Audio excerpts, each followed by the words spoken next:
నమస్తే అండి. ఎలా ఉన్నారు అందరూ? బాగున్నారా? నేనైతే బాగున్నానండి. మీ అందరికీ అమ్మవారి ఆశీస్సులు ఎల్లప్పుడూ ఉండాలని కోరుకుంటూ కొందరు అడిగిన ఒక విషయాన్ని తీసుకొని ఈరోజు ఒక పరిహారాన్ని చెప్పబోతున్నాను. ఇంతకీ ఈ పరిహారాన్ని ఎవరు చేసుకోవాలనేది ముందుగా చెప్తాను. తర్వాత పరిహారాన్ని ఏ విధంగా చేయాలనేది చెప్తానండి. మీకు మీ ఇంటిలోనూ అలానే బయట వారి నుంచి సూటిపోటి మాటలు ఎక్కువైపోయాయి. మమ్మల్ని మా చుట్టుపక్కల ఉన్న వారు కూడా బాగా ఇబ్బందులు పెడుతున్నారు. లేనిపోని మాటలతో ఇబ్బంది పెడుతున్నారు. ఇంకాను స్నేహితులు, మా కుటుంబ సభ్యులందరూ కూడా మమ్మల్ని ఇబ్బందులు పెడుతున్నారు. మేము ఏమీ అనకుండానే మమ్మల్ని అంటున్నారు. మా మీద లేనిపోని అబండాలు వేస్తున్నారు. మమ్మల్ని కించపరుస్తున్నారు. రోజు రోజుకి తక్కువగా చూస్తున్నారు మమ్మల్ని. మాకు తెలియకుండానే మా మీద శత్రుత్వాన్ని పెంచుకుంటున్నారు. మమ్మల్ని వారి నోటికి వచ్చినట్లుగా వేరే వారి దగ్గర లేనిపోని మాటలు మాట్లాడుతున్నారు. మరి వారి నోరు మూతపడాలి. వారు మీ మీద ఇలాంటి కంప్లైంట్స్ చేయకుండా ఉండాలి. వారి యొక్క నోరు మూతపడాలన్నమాట. దానికని ఈ పరిహారం. అనవసరంగా వారి వల్ల మీ యొక్క ఆరోగ్యం కూడా దెబ్బతింటుంది. వారు ఎప్పుడు చూసినా మా గురించి ఏదో ఒకటి చెబుతూనే ఉంటారు. చాలా ఇబ్బందులు పెడుతూ ఉన్నారు. చాలా బాధపడుతున్నారు మీరు. దీని నుంచి బయటపడే మార్గం ఉందా అని అడిగారు. తప్పకుండా ఉందండి. చాలా తేలికైన పరిహారం ఇది. ముందుగా పరిహారానికి కావాల్సినవేంటో చూద్దామండి.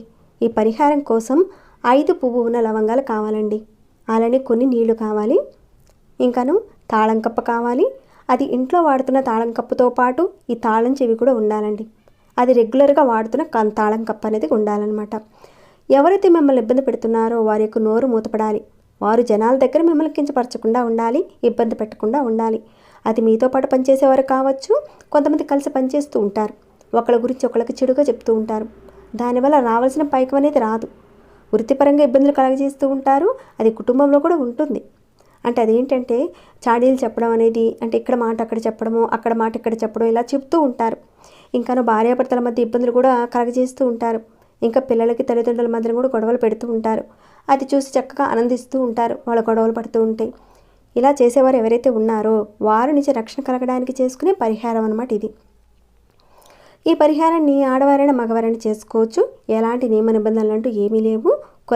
కులము జాతి అంటూ ఏదీ లేదండి. ప్రతి ఒక్కరు చేసుకోవచ్చు. ఇక కావాల్సిన పదార్థాలు అయితే చెప్పాను కదండి, అవి తీసుకోవాలి. మరి ఎలా చేయాలి ఏంటనేది తెలియచేస్తాను. ఆ రకంగా చేయండి.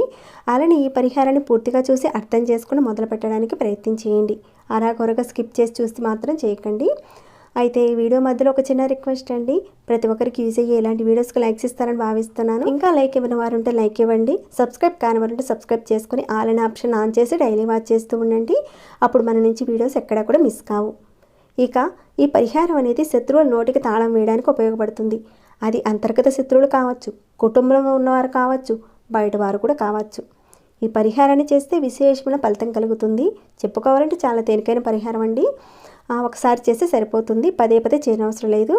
అయితే దీంట్లో రెండవది కూడా అంతర్లీనంగా ఉంటుంది. అది శనివారం రాత్రిపూట చేయాలి. ఆదివారం కూడా చేసుకుంటూ ఉండాలి. అదంతా ఏంటనేది నేను వీడియో మధ్యలో చెప్తూ ఉంటానండి. చూస్తూ ఉండండి. ఈ పరిహార విషయంలో శనివారం రోజు రాత్రి పడుకునే ముందు చేయాలి. స్నానం చేసి చేయనవసరం లేదండి. నార్మల్గా చేసుకుంటే సరిపోతుంది.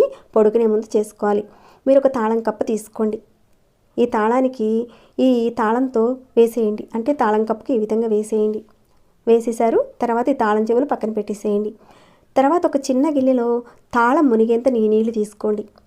ఈ నీళ్ళల్లో ఈ తాళాన్ని పెట్టేయండి. అంటే ఈ తాళం కప్పను పెట్టేయండి. పెట్టేసిన తర్వాత దీనిని మీ యొక్క మంచం కింద కానీ, లేదంటే మంచం పక్క కానీ పడుకుంటారు కదండి, అలా పడుకున్నప్పుడు పక్కగా కానీ పెట్టుకోండి. ఈ విధంగా మీరు శనివారం రోజున రాత్రి చేయాలి. తర్వాత మీరు ఏం చేస్తారంటే 5 పువ్వున లవంగాలు తీసుకోండి. ఇలా వాటిని కుడి చేత్తో పట్టుకోండి. మీరు నీళ్ళలో తాళం వేసిన తర్వాత మీరు ఏం చేస్తారంటే ఈ విధంగా 5 లవంగాలు మీ చేతిలో పట్టుకొని మీ శత్రువులు ఎవరైతే ఉన్నారో, అది ప్రత్యక్షంగా కానివ్వండి, పరోక్షంగా కానివ్వండి, ఎవరైతే ఉన్నారో వారి పేరు తలుచుకొని, అంటే ఎంతమంది ఉంటే 100 మంది ఉన్నారా, 100 మంది పేర్లను తలుచుకోవచ్చు. ఆ విధంగా తలుచుకున్నారు. తర్వాత ఏం చేస్తారంటే లవంగాలు మీ యొక్క కుడి చేతిలో పట్టుకొని గుప్పెట్లో మోసి 5 సార్లు ఆ గుప్పెడి మీద ఉఫ్ అని ఊదండి. మళ్ళీ ఉఫ్ అని ఈ విధంగా 5 సార్లు అనాలన్నమాట. ఇలా 5 సార్లు అన్న తర్వాత ఈ లవంగాల్ని ఈ నీళ్ళలో వేసేయండి. ఈ విధంగా వేసిన తర్వాత ఈ లవంగాలు తాళం వేసిన ఆ గిన్నెను మీ యొక్క మంచం కింద కానీ మంచం పక్కన కానీ పెట్టుకోండి. కింద పడుకునేవారనుకోండి మీకు పక్కగా పెట్టుకోవచ్చు. ఇక తర్వాత ఉదయం మీరు లేచిన తర్వాత ఈ తాళాన్ని అలానే నీళ్ళల్లో ఉన్న ఆ లవంగాలను తీసుకువెళ్ళి ఎక్కడైనా సరే ఆరు బయట ప్రదేశంలో మట్టి తీసి మట్టిలో గొయ్యి తీసి అక్కడ పాతి పెట్టేయండి ఆ రెండింటిని. ఎవరైతే శత్రువులు ఉన్నారో వారి యొక్క నోరు మూతపడాలి, నా గురించి చెడుగా చెప్పకూడదనుకుని పాతి పెట్టేయండి. ఇక ఈ నీళ్ళని మీరు ఏం చేస్తారంటే ఈ నీళ్ళని ఏదైనా ఒక చెట్టు మొదట్లో పోసేయండి, లేదా కుండీలో కానీ అక్కడ పోసేసేయండి.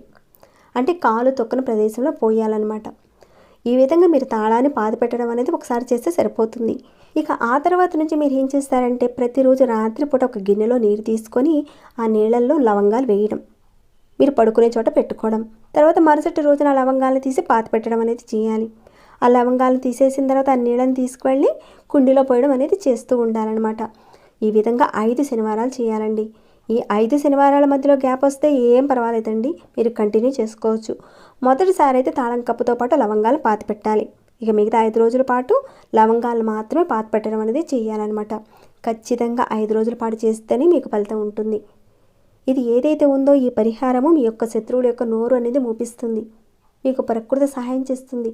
రెండవది, ఎవరైతే మిమ్మల్ని ఇబ్బంది పెట్టాలనుకుంటున్నారో అంటే మీకు తెలియకుండానే మిమ్మల్ని ఇబ్బంది పెట్టేవారైనా సరే వారి యొక్క నోరు అనేది మూతపడుతుంది. చాలా మంచి పరిహారం అండి, అడిగారు కదా, అందుకని మీ అందరి కోసం ఈ పరిహారం అనేది షేర్ చేశాను. ఇంకాను ఈ పరిహారం విషయం మీద మీ యొక్క అభిప్రాయాలు కూడా షేర్ చేయండి. చూసిన వారు లైక్ ఇవ్వడం మాత్రం మర్చిపోకండి. ఇంకా సబ్స్క్రైబ్ కాని వారు ఉంటే ఇలాంటి మరెన్నో పరిహారాల కోసం సబ్స్క్రైబ్ చేసుకుని డైలీ వాచ్ చేస్తూ ఉండండి. మరొక భక్తి వీడియోలో మళ్ళీ మిమ్మల్ని కలుసుకుంటాను. అంతవరకు సెలవు.